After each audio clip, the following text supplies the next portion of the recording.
今天我们来做坚果糯米船，这个跟我前天发那个坚果塔的做法基本上是一模一样的，就是把自制的塔壳换成了现成糯米船，但是它的口感会比坚果塔要好很多。我们把除了糯米船和黑芝麻以外的其他所有材料全部都倒在一起，冰糖是越碎越好，最好是可以把它打成粉，要不然很难熬融化，或者是你直接把它换成白砂糖也可以。用小火熬糖，偶尔搅拌一下就可以了。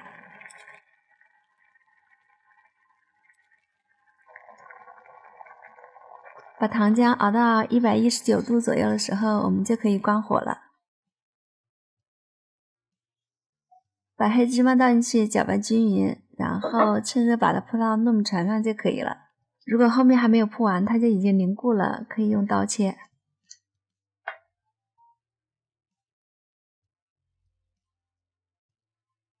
这个千万不要铺太满了，否则你们看全部都溢出来了。也不要铺到太边缘的位置了，我大概是每个糯米船上铺了6.5到7克左右。烤箱打开预热，上下管设置为150度左右。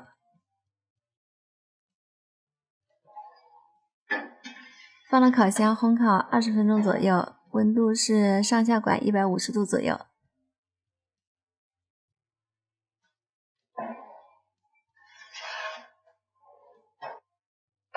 如果有不小心溢到边缘的，可以趁热把它们推回去，顺便用手按一下，会好看一些。除了黑芝麻的，你可以换成任何一种你喜欢的坚果，比如杏仁片的就特别好吃。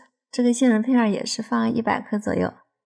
这里同样是不要装太满了，也不要装太边缘了，大概每条船上6.5到7克左右。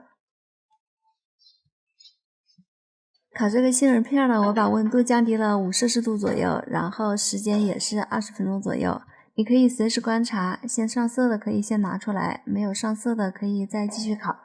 这个杏仁片呢，无论是从长相还是口感，我觉得都可以排第一。用焦、香、酥脆4个字来形容它，再合适不过了。接着我们来做一款麻辣味的糖浆，它就是在原味糖浆基础上加了3克的辣椒粉、2克的花椒粉和1克的孜然粉，然后熬糖的温度也是119度左右。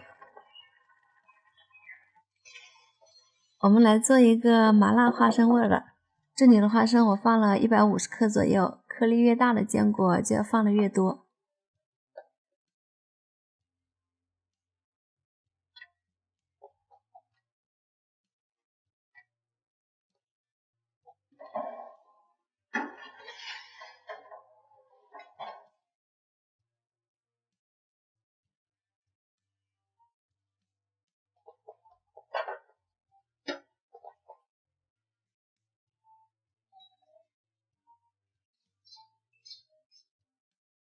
你也可以一次做2到3种口味的，就是把坚果和糖浆平分为2到3份就可以了，甚至更多。